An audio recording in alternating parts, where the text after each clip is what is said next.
This is The Collective Voice, and you're tuning in to Faith Transitions, exploring the challenges and opportunities at the crossroads of ministry and innovation. Hello, everyone, and welcome. I'm Reverend Phil Dickey. I'm the Director of Congregational Innovation at Austin Presbyterian Theological Seminary, and I'm joined by my colleague, Jade. Jade, you want to introduce yourself? Yes, I'm Jade Evans, and I'm the Assistant Director of Congregational Innovation at Austin Seminary as well. So we have the distinct privilege to work with young adults in the Austin area and beyond, but today we have one of our favorites. Can we play favorites in this game? Yes. I don't know. We'll say favorites for now because totally. Cecie Suknaic-Saulnier. Did I get it right? Got it right. Okay. And so Cecie, you are one of the first people I met with when I started this job right about a year ago. And it's one of my favorite stories because Cecie is a ELCA minister now. You weren't quite then, right? But we were sitting at a coffee shop there right near the seminary, and I was hearing about the things that you were doing, and we were talking about young adult ministry and young adults in church and young adults out of church, and you said, Phil, you know what Lutheran churches don't have? And I said, I don't know much at all about Lutheran churches, actually, so what do they not have? And you said, young people. I was like, oh, okay. Well, that's good to know. That's really good to know. So tell us how you have been a part of remedying that reality. Yes. What have you been doing? Yeah. Yes. So about a year ago, a little over a year ago, but a year and this month, I started a young adult ministry called Gather Austin. And I had begun plans to start Gather before December of 2022, because it takes a little bit of time.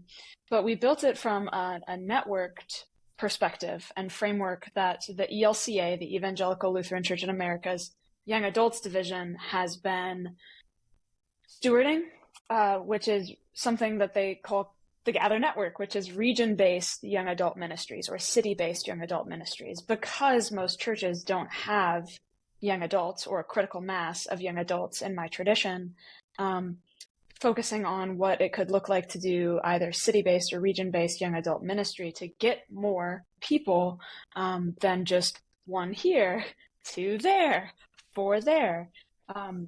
So I started working with a colleague, friend of mine, who's now a pastor in Ohio, to dream about what a gathered community in the Austin area would look like. And when we got together for the first time, really to get to know each other, I invited him to get lunch with me with the hopes of like connecting, with the secret hope in my head of asking if he'd be interested in doing this. So I kind of just sprung it on him, and he's like, yeah, this sounds like an incredible opportunity. And we started listing the people we knew in the Austin area, whether it was from the churches that we were at then, or friend groups, or past friendships, past work experiences. And we realized that there were, between the two of us, like 12 people we could invite that we knew from faith communities. So we decided to just go for it. And that's how Gather was kind of born. And we've been active for a year now, a year tomorrow. Technically, I think a year sometime earlier this week, but we meet on the first Thursdays of the month. And so tomorrow is the first Thursday of December, where we will celebrate 1 year of ministry with young adults networked throughout the Austin area. I love that. I love that so much. Me too. I have my Gather shirt on. See? I don't know if anyone else can see. You got to represent. Got to represent the Gather. Exactly. So you're celebrating 1 year. What are the big plans to celebrate? Yeah, so we have catering, which normally we don't do. We just do like snacks, which y'all pay for. The 787 Collective pays for. But we've gotten a number of grants, and so now we can provide food options. Probably not every month, but a lot of months. I have sitting next to me like 4 bottles of champagne and 2 of sparkling cider. So we're gonna have toasts and a cake, and you can't share this yet, but Spotify Wrapped, like the end of the year. Yeah. We're doing a Gather Wrapped. Amazing. For our first year of ministry. And so it's like it's only 2 minutes long, and we need to like bring a speaker to play music, but it goes through like some of our favorite memories, or it's like our top 3 artists, which are the 3 people who have played for us when we've done worships together. It's it's just a fun way to look back, and we're hoping that will yield into a conversation where folks can do sort of what we're going to be doing today, asking what are favorite memories, what do you hope for in 2024, what has this group meant to you so far, and then we don't have anything super official program wise. We just want to have space to celebrate and be together. I told folks if they want to bring a favorite game, bring a game, see how it rolls, so that we can just be, yeah, that's tomorrow. I love that. Just be. Yep. Yeah, it's so exciting. And like as you think about like tomorrow and the past year, like what are you feeling now? Like where's your What head am I at? feeling now? Yeah. Yeah, I think I get so caught up in the logistics, so it's like, oh, I have all this stuff that I have to do to get to tomorrow, and then like with my job with my church, like there's stuff I have to get through. But I'm so excited. We had Friendsgiving this, so like Friendsgiving and Christmas together, Yeah. a party on Sunday, Why keep them separate, with a right? pot. Just put them all Yeah, together. we were a little too late to do Friendsgiving, and then a little too early to do Christmas, so we slammed them together, and we had 16 people show up at my friend's house, and like I was like, yeah, and these people couldn't come, and this person wanted to come and couldn't. They're like, Cece, but if we had more people, like they wouldn't have fit in our house. We're gonna have to do it at someone else's house if we keep getting more people. And so I'm so excited because I know some of our dear ones weren't able to come on Sunday, and it'll be good to see them again. Some people have come like once earlier this year, like we haven't seen them for months, but they're planning to come tomorrow. And so I think it'll be a really fun mesh of like people who've been here almost every single month and people who have come one time but like have been a part of our community. And I'm really excited. I think sometimes the logistics can be like bog me down, but then when I think about it, it's like Gather's kind of my happy place. So I'm excited to be able to celebrate tomorrow, and I think it's going to be potentially emotional, and then also hopefully really good. So we'll see. Love that. Lean into those emotions. It's good. Yeah. Love Yeah. that. You mentioned something there too. You were like, "Oh, my other job, like my quote, kind of like real job." We'll come Yeah. back to that here in a little bit too, right? Like, Gather Austin is not really what you do full time, but Totally. Nope. it's the job on top of the job, which we'll circle back to. Let's spend a little bit of time then reflecting back on the from where you've come, right? Like, what have y'all experienced over this past year? And I'd love for you to just share if you have favorite moments or stories that have emerged throughout the last year that were noteworthy to just kind of replay in your head. Yeah. I think two really stand out to me, and it might be because I'm like one of the founders and then a co-leader, a facilitator in this ministry. But when I asked Andrew Thompson, Reverend Andrew Thompson, back last like October or November, if he wanted to do this, if he wanted to help facilitate and lead, he just said yes. No holds bar. Yes. And then he said, but I will be leaving in May. I will graduate from seminary in May, and I'm moving to Ohio, to be with my fiance. So yes, I want to do this, but it's only going to be a short period of time. And thinking about how we have a number of Gather people who were with us at the beginning, Andrew, a couple of other people who moved, who live now. One lives in Seattle, one lives in Ohio, one lives in Chicago. Like, seeing that our group has expanded in ways, and also has shrunk in ways, but knowing that these people have been a part of it, even if it was a couple of months that they've come, or once or twice, and Andrew's willingness to say yes even though he knew he was leaving. Such a wonderful way to steward something, really gently holding it like, this is, I'm going to hold it, but I'm going to hold it lightly because I will leave, but I believe in this and I want to do it. And then similarly, when Can we Andrew was comment on that leaving, real fast? Because I think yeah, that's such a beautiful, well, one, it so captures the narrative of so many young adults, right? This transient nature of here for a moment, but gone so quickly to wherever other city or whatever that case may be. And yet there's a beauty in this idea of things don't always, things never last forever, right? So there's just a really great aspect there of like, how do we hold on to then this reality that we only have this but for a short time, and how can we make the most of it for the time that we have it? And the thing may live on, we just may not be a part of it, right? Or we may be like, Right. our role in it may very much change. So I think there's something really beautiful and brilliant about that story and what that really wraps up there. Yeah, and I think thinking about it as like someone might have said no. Someone else would have, I said, would you like to do this with me? And they said, well, I'm leaving in May. I'm moving across the country. So no, I don't want to invest in this. I don't want to put my time in. I don't want to build these relationships because that'll make it harder to leave. And the generosity that Andrew had in saying yes, knowing that he was leaving, it's incredible. And it says a lot about who he is as a person. And I think about his faith as well. But yeah, it is a beautiful thing. And it's shown our community that you don't have to be here and be in it for forever. But we would like you to be a part of it as much as you want to be a part of it. And also we understand that, someone in our group who we haven't seen all that much just got a job in Maine. And so like we'll be moving across the country, like far across the country in 9 days. So knowing that could easily happen to a lot more of our people, and will, and that's tough. And it kind of leads me into like two more favorite stories. One is in May, we had a blessing event. So we did a Bible study about blessing using the story of Jacob wrestling, where Jacob wrestles with God in the night and then like dislocates his hip, and then God blesses him. And so like Jacob's blessing it changed his name to Israel, and it forever marked him with like this hip that's out of socket.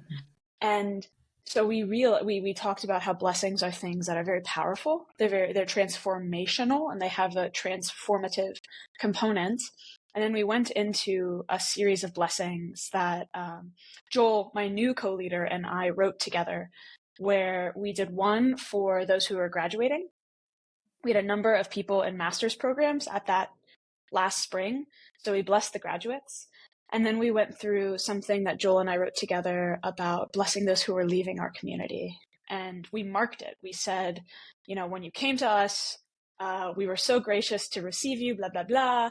And then now that you're going from us, like, we are sending you with all of the blessings and all of the prayers. And then we asked if it was comfortable. There were 3 people who were leaving. And so we asked, could we lay our hands on you? Because that's a part of our tradition.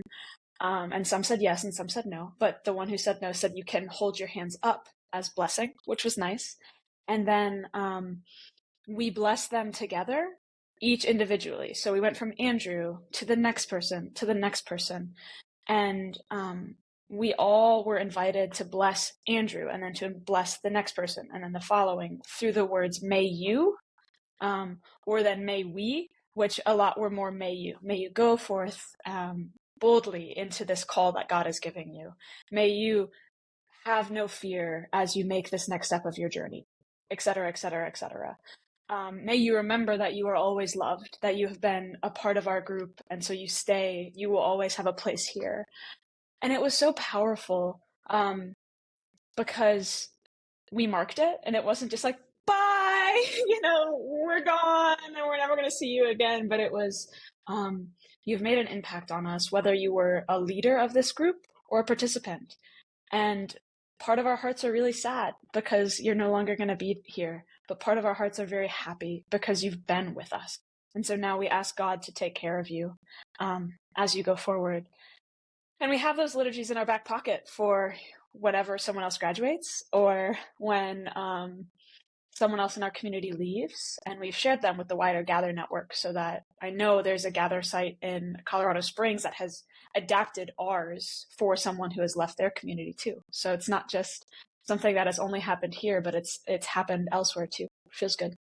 Did you have one other story? I thought you said you had 2 more. I do have one other story. My other story is like kind of also a call story, but for Joel, my co-leader, he's a youth minister in the city, and so I wanted to get to know him in general, like network, colleague to colleague type thing. And he's in Canada-C and I was in Canada-C, and so we got together, we went to Loro for happy hour. And we sat there for like 2 hours just chatting, and it got to a place where I had in the back of my mind, like, I'm going to need a new co-leader. How is that going to happen? I was really confused, and I didn't know exactly what direction to go with it. But Joel and I started talking about like our experiences in the church as young people, as young adults, as young leaders. And then we started talking about our hopes for the church, like why we went to seminary and all of those things. And I got to a point where I was just like, so Joel, like, you know that we're going to need another gather leader, right? And he was like, yeah. And I was like, would you do it? Just like wasn't planning to ask him there. And it was truly kind of a Holy Spirit moment, like the way that the conversation had led. And he was like, yeah. So within 2 hours, not only did a friendship deepen, but we had someone who so willingly stepped up to serve. And that's kind of been the thread of Gather so far. Like we want to worship together. So does anyone play an instrument? And people have been like, I do. Like, I'll play. Or we want to build a website, and we're just going to do it on like Google websites. And someone says, no. Like, I build websites. Let me build this website. So the impact of people just saying, here's my gift. Here's how I feel called to support this ministry. Let me do that. And that's been such a wonderful thing because it's collaborative. And it's really wonderful. And a lot of it has been unexpected. And that's, to me, is a God thing, right? So you're saying when young adults are given the opportunity to step up and lead, they just take it? Is it surprising? That's wild. Yeah. Yeah. That's awesome. They have in our group, at least. No, that's great. But, I mean, we realize it's not all been, sunshine and rainbows, Mm-hmm. And so I'm sure there's been some challenges. As much as like God has shown up, there's also been times where it's like, okay, Lord, show up whenever you want to, because I need your help. So can you say a little bit about some of the challenges you've experienced over this past year? Yeah. I think one of the main challenges that we've experienced has been in location. So Gather is not a church. We do not have our own building, and I doubt we will ever get to a place where we have a building or a place that we like call home. And so when we started Gather, Andrew, the first co-leader, lived up in Round Rock, and I lived in South Austin. And so we're just like, what do we do? And I was very firm about how I didn't really want Gather to be a church thing. I didn't want it to become one church's thing. I wanted to really keep it to a networked community.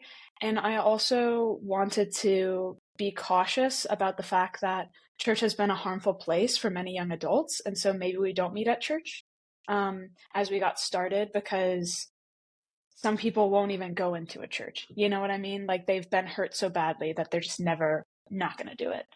So we started meeting at Central Market, which is a grocery store and has a cafe. And it's always a challenge. And it always was a challenge because do we find a big enough table? Are the lights turned on outside, like as it gets darker? And then recently, starting in May, they've been having concert series on the first Thursdays of the month. And like every Thursday, they have concerts, live music. So we've been meeting outside when the weather permits. But then we're like, well, it's way too loud outside. Then we go inside and it's way too loud inside. So, and we've gotten to a place where like at certain points with Gather, there'd be like 7 people, 8 people. And then we got to more regularly having like 10, 12, 14. So then you're in a long table and people on this end can't hear people on this end. So how do you build relationships and connections in that way? So I think space has been a bit of a challenge for us. I also think getting the word out about Gather has been a challenge because it's all been personal invitation. Like I invited 10 people I worked at summer camp with, went to campus ministry, knew from various places. And, not all of them showed up, but they did. Some did. And then some invited their friends. But we don't have like an Austin Lutherans under 40 Facebook group that has like, a couple hundred people in it or whatever. There's still time. Right. But that's been difficult too, because it's like, well, where are the young adults? Like I think of when I was in campus ministry, it's like there's just, you're on campus, right? So like here's thousands of people that we could tap into on campus, but there's not necessarily a regular rhythm of giant young Lutheran gatherings. And we can share our information with local congregations to ask them to share it. And some have. And that's how we've gotten people have shown up. They're like, yeah, I read this in my church's newsletter. I'm like, what? Is it your church's newsletter? I'm like, yeah. I was like, oh, that's awesome. And so clearly that works. But thinking about the other ways to invite, I think, has been a challenge. And then this leads me into my last challenge. We kind of talked about it earlier. Gather's not my full-time job. And I'm very blessed because I asked my church's council. I said, I do this young adult ministry, and I feel like it's part of my call, and I feel like it's part of my work, and a part of the work of the church. So I'd like to continue doing it, and I'd like for it to be in the capacity of my work through you. And they were like, yeah, sounds great. As long as it's not interfering like with the other work of our church, right? Like I have a funeral next Saturday, and it's like, sorry, y'all, like we have a gather, small group, like that could be tough. But there's not really a clear delineation of how many hours I can be spending on gather, how many hours my co-leader can be spending on gather, but it's not 40 hours a week. It's never going to be 40 hours a week at this point, which then means that what we offer is more limited. And I think that's okay in terms of our programming. I think people are good with it, where we're at, once a month large group, once a month social. But if we wanted to do more, it could be challenging. And then if we want to pay attention to these things like invitation and outreach and networking or getting coffee with young adults or whatever it might be, we do that on top of our normal work. When I write grant applications, right? Like sometimes I'm doing that on a Saturday morning, which is supposed to be my day off. And it feels energizing because it's gather. But at the same time, I think a major challenge is just that we're almost volunteer led, although Joel and I, because we're ministry professionals, get to kind of include it in our work. But then that has a limiting factor as well. Yeah. And I'm also curious, in addition to some of like the stuff you've mentioned, like logistics and outreach, I'm also interested in just how you handle the challenge of, bringing together people from diverse religious, spiritual backgrounds to have safe conversations. Yeah. Well, one of the things that I thought more about that was going to happen when we started was that we were going to have, because we weren't meeting in a church, because we're meeting on Thursday nights, it might be more of a group that had either bad experiences with congregational ministry or, like kind of like I'm curious, but I'm not really there yet. But for the most part, our people are like pretty Lutheran and like grew up in the Lutheran church, still attend Lutheran churches, like worked at summer camp, like Lutheran summer camp, did Lutheran years of service. And so that in and of itself, Jade, is kind of a challenge, right? Like we are very Lutheran.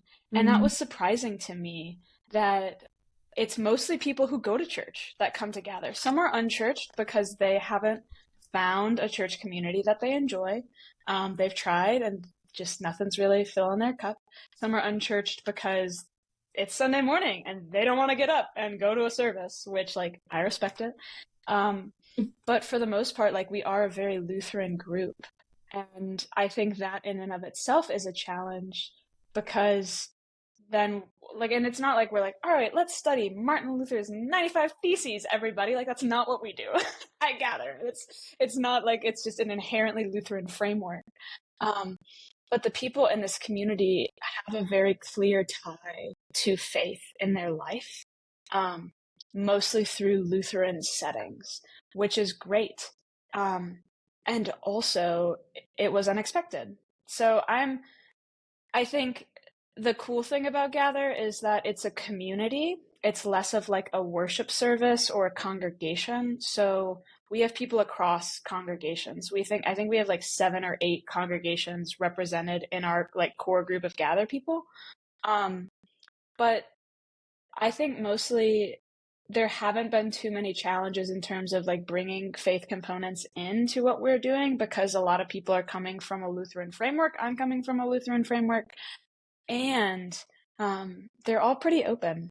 Like they've had very good experiences with Lutheran spaces, and so are very open to gather being another one of them, where it's been the thing that's been missing, because they go to a congregation and they like the worship, or they like to be like, we have council members in gather, we have choir members in gather at local congregations, and so clearly some of them enjoy the congregation, but they don't necessarily enjoy that there's not really space for them, space for young adults in particular.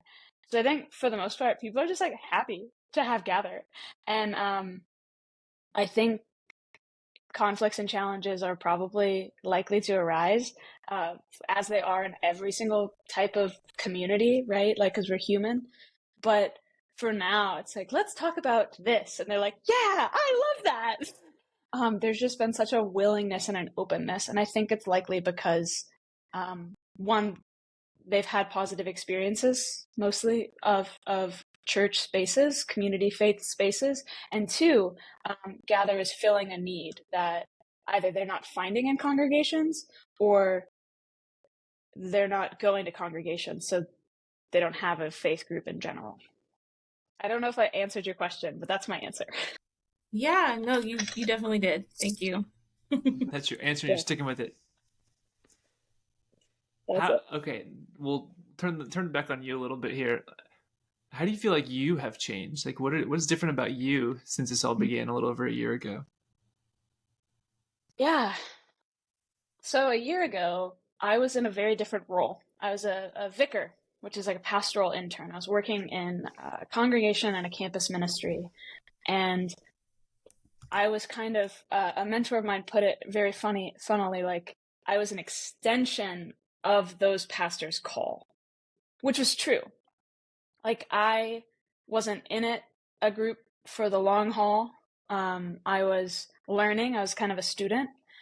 And that meant in a lot of ways that I could grow, but also that I was in a weird place of being able to grow, because it wasn't me on my own 2 feet. It was like me standing on the feet of my supervisors, and they let me do a lot.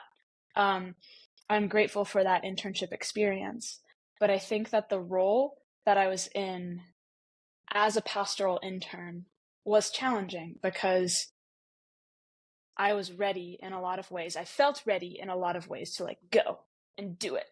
Although you need to be formed to be able to do that. So I think my internship formed me, but I will say now I'm kind of living into my call in a different way than I was last year.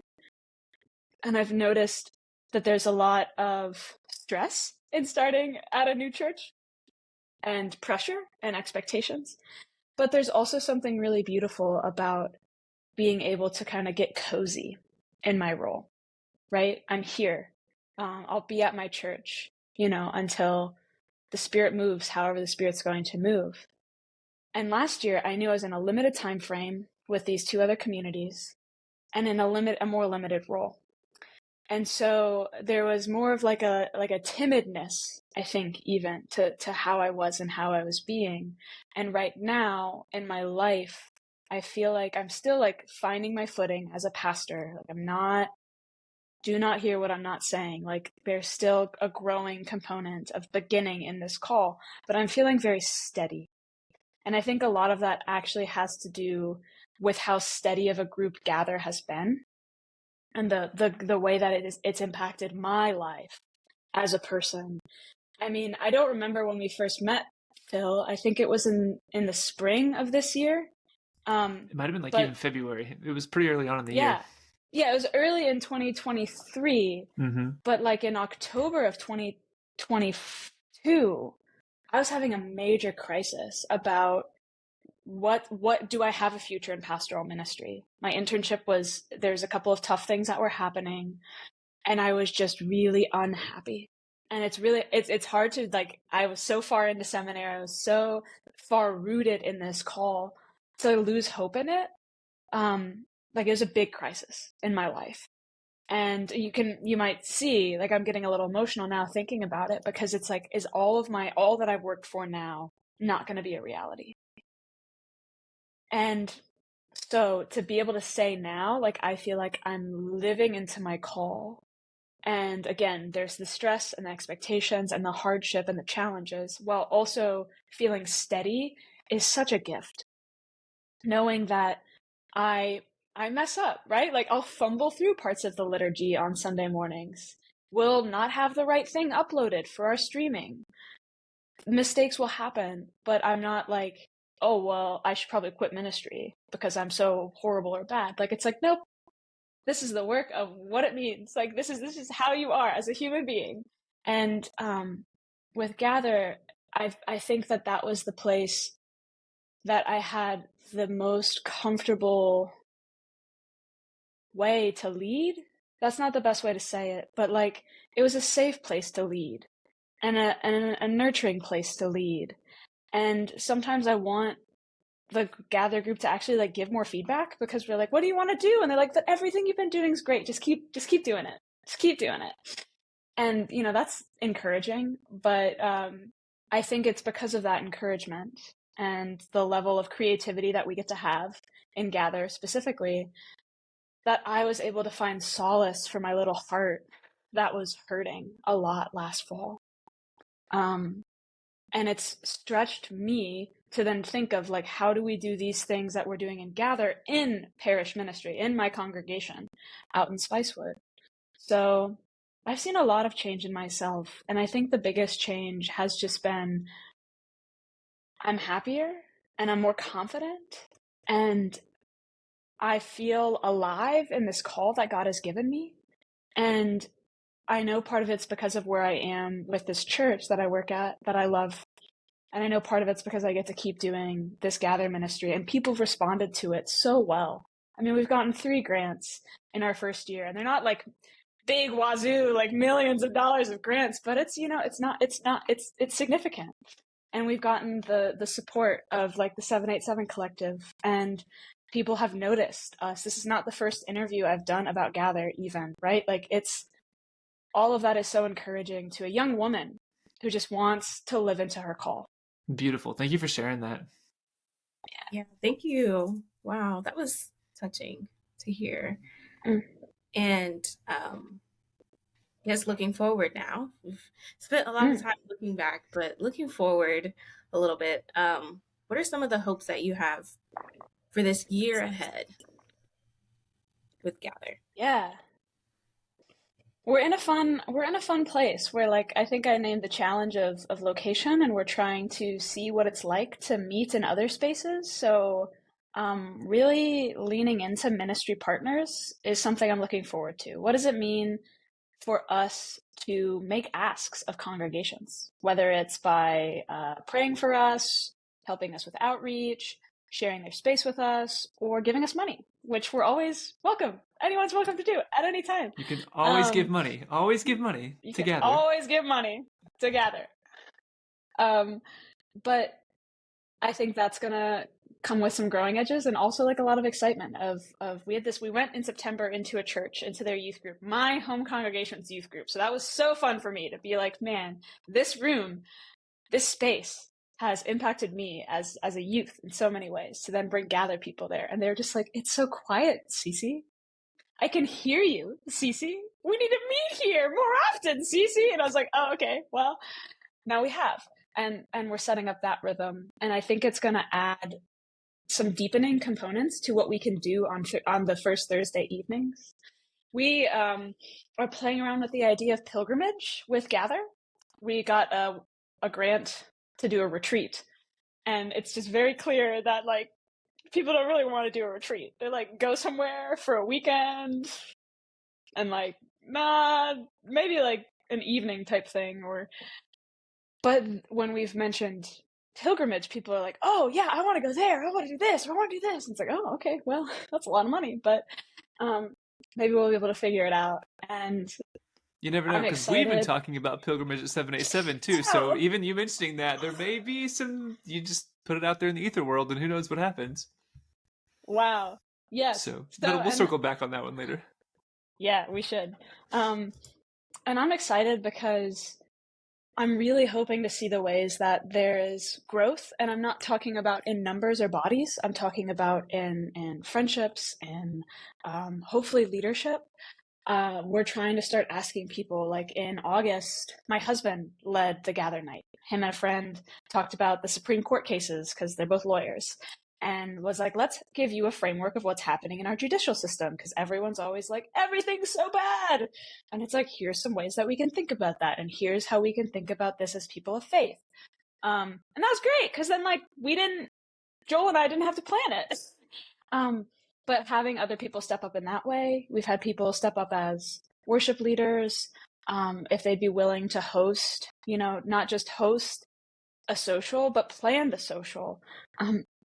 That would add a lot more to the collaboration that we want to go with our group, so that, Joel's going to leave the city eventually. He needs to go somewhere to do his pastoral internship himself. And that's going to, again, leave us in a little bit of a lurch. So creating the foundational steps or pathways for people to pursue leadership will be something that I'm interested in. I'm just excited to see where the Spirit's going to lead us. I don't know exactly where we're going to be in December of 2024. I'm guessing that we're still going to be alive and at work. My hope is that we're still going to be alive and at work. But there's been so much that's been unexpected this year. And so I just want to leave that open. Like I put together a letter. You're going to get it sometime at the 787 Collective. Dropped it in the mail today about our first year of ministry and then pathways to partnership.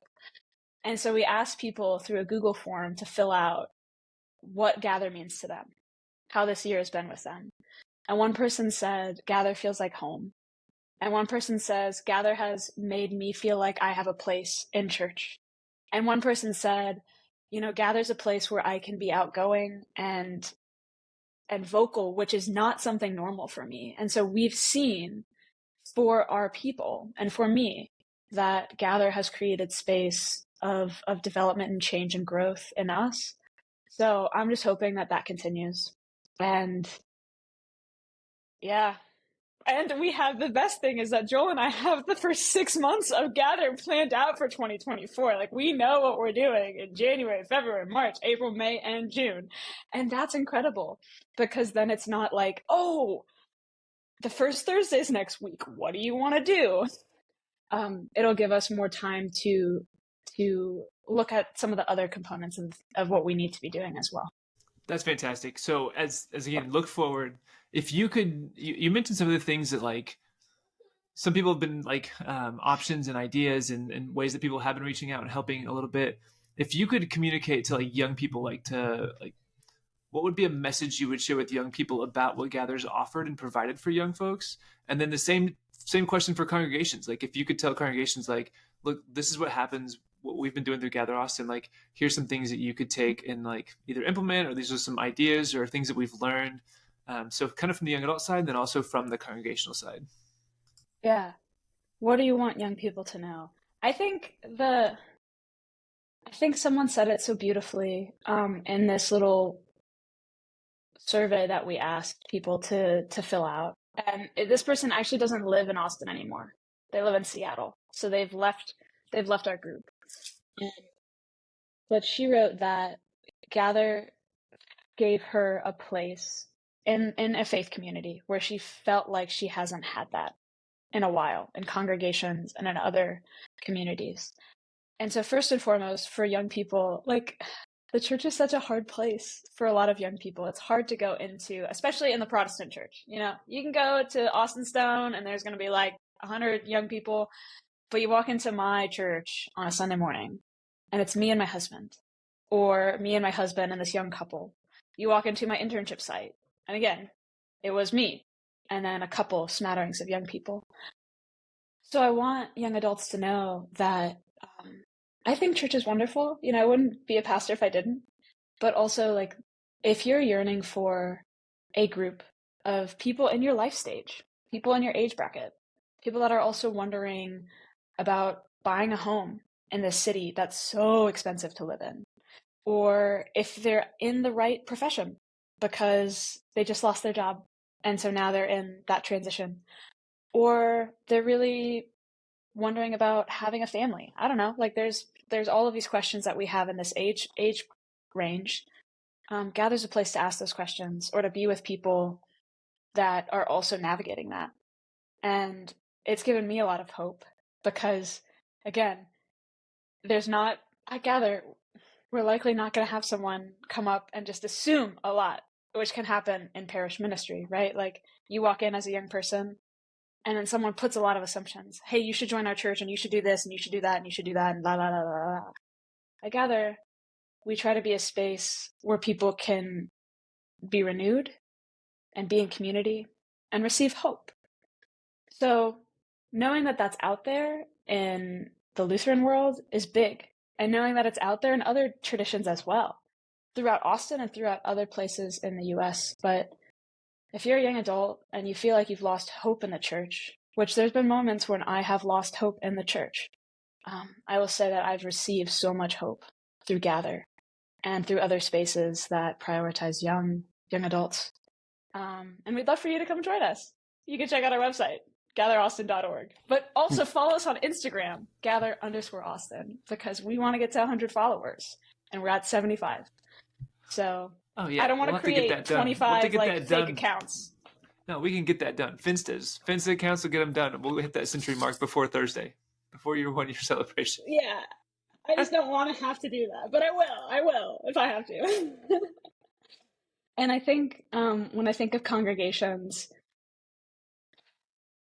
we're in such an interesting time to be church. And I know, Phil, you and I have talked about it. Like, what do you think? You asked me once, what do you think spiritual formation will look like in the next 5 years, the next 10 years, even in the next year? And what a question, because a lot of the times it seems in my tradition, we're just doing the same things. And those things aren't necessarily working anymore. And so what Gather has given me is permission to have a level of creativity and innovation that I don't always feel like is applicable in congregations or can be applicable in congregations. But because to ask, to say, we could start a young adult ministry at Spirit in the Hills Lutheran Church out in Spicewood, Texas, where I serve, or we could support a networked young adult community for the Lutheran churches in the greater Austin area.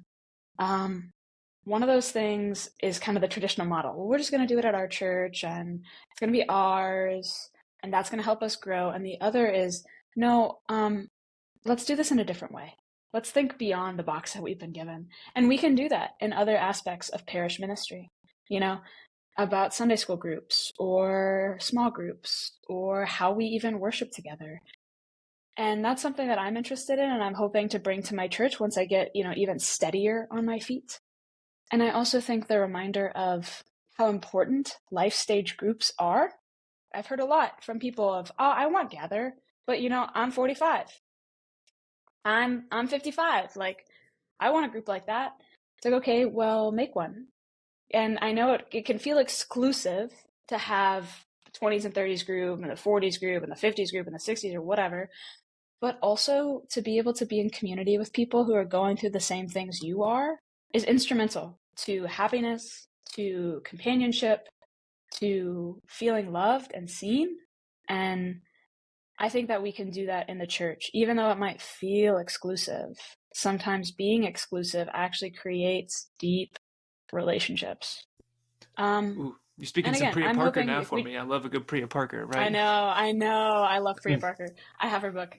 But I also think that for Lutheran churches in Austin, I don't know if anyone will listen to this podcast or watch it. I don't know how it's going to be streamed exactly.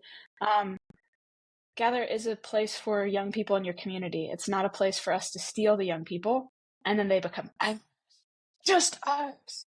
But it's a place for young people to come to be nourished so that they can then go into congregations that they choose for legitimate reasons, right? Like if I was just a young person in the city, not a pastor, I would choose a church probably for a specific reason. Maybe it's because of how the community made me feel. Maybe it's because I wanted to be a mentor and they have a really big youth program. Maybe it's because I love music and their choir's rocking. I don't know. Lots of reasons to choose church. I don't want to take any people from your church and say, well, Gather now takes that. No, we want Gather to be a place where young people can come together and be filled and receive hope and connections so that they can then go into congregations and do the things that congregations offer that we don't. So we're not going to steal anybody. Trying to be very generous. We believe God has abundance, right? Like, we don't need to all be in this scarcity mindset. It's going to be okay. Tell your young people about us. That's a good word, Cece. That's a really good word. I mean, I think our final question was really like, how can people support Gather? I think you've pretty well covered it. Is there anything you else you'd want to share about Gather? What people need to know about Gather in general? I don't know. I think like if you go to our website, you can't necessarily find the steps on how to support us financially because we haven't included that yet. Like we're a work in development. We've only been at it for a year, so there's some things that we're still thinking about and working on. But I have all that information, so I think through the Gather website you can find a way to email me or you can DM us on Instagram. But yeah, I think it feels so funny. Like we could always use more money, but like we have a lot of money from these grants, and it's like, wow, how are we going to spend $12,000? But if we go on a pilgrimage, that's going to get eaten away real quick, and we're going to have to find some other ways. Yeah. So, yeah, I think just let us know if you want to support us, because I can tell you about how to do so, and Joel can tell you about how to do so. My co-leader. That's cool. Well, we have a little something to share with you. So I'm going to pull this up and play this for you. So give me like a thumbs down or something if you can't end up hearing it, but I think you'll be able to hear it. So here you go. Check this out. Yeah. Grace and peace to you in the name of Jesus the Christ. Emmanuel, God is with us. I'm Bishop Sue Briner. I serve in the Southwestern Texas Synod, which includes the greater Austin area. And on behalf of our Synod, I bring you greetings, and I give thanks to God for this significant milestone in your life as a faith community. You have been gathering as adults in the Austin area for a year now with your pastor, Cece. And I am just so grateful for all of the ways in which you are making Christ's love real in your local communities. Christ's message of love, forgiveness, mercy, and radically inclusive love really need to be spread now, more time than ever. So thank you for being a part of that, and may you continue to thrive for many more years. And now receive this Advent blessing. May the God of hope fill you with all hope and joy in believing, that you may abound in the Holy Spirit, through Christ our Lord, forever and ever. Amen. Amen. Amen. Wow. That's so sweet. Love Bishop Briner. So awesome. Yes. I'm going to play that tomorrow if you send it on, and everyone I'll pass it on to you. Will feel so ecstatic. Yeah, I know. Do young people are like, ooh, the bishop? Are they going to be like, who's that? I think they're going to be like, wait, that's our bishop? Yeah, most Methodist young adults up here in North Texas would be like, wait, we have a bishop? We have a bishop? I thought that was like a Catholic thing. It's fine. We have a lot of work to do, right? Yeah. We have a lot of work to do. Exactly. Well, Cece, we celebrate you. We're so grateful for you and your collaboration with 787 Collective here at Austin Presbyterian Theological Seminary, but more so just that you're living out your call and that you're representing young people and empowering young people and entrusting them to do wonderful ministry in Austin and far beyond too. Like you said, people are already scattering all over. Gather Austin is going to have seeds all over this country, and you're doing incredible things. So we're super grateful for you. Thank you. I'm grateful for y'all. More partnerships. Well, blessings to y'all in your celebration tomorrow night. It's going to be great. Thank you. And I'm so excited to hopefully get y'all to come together sometime so you can talk about the 787 Collective. Put a face to the name where I'm like, they buy our snacks. They're going to be like, these people? Yes, these people. Buying them snacks. Love it. Love it. All right, y'all. For everybody listening, watching, go check out Gather Austin. Was it gatheraustin.org? gatheraustin.org. Go check it out and find them on Instagram. Yes. Before they get overrun by Finsta accounts. I mean, truly. Blessings, y'all. Thanks, y'all. Thanks for listening to this episode of The Collective Voice, The premier podcast of the 787 Collective. Click the link in our show notes to connect with us and learn how you can be the lucky recipient of free 787 Collective swag. And don't forget, when you rate and review us, you're tricking the algorithm for the common good.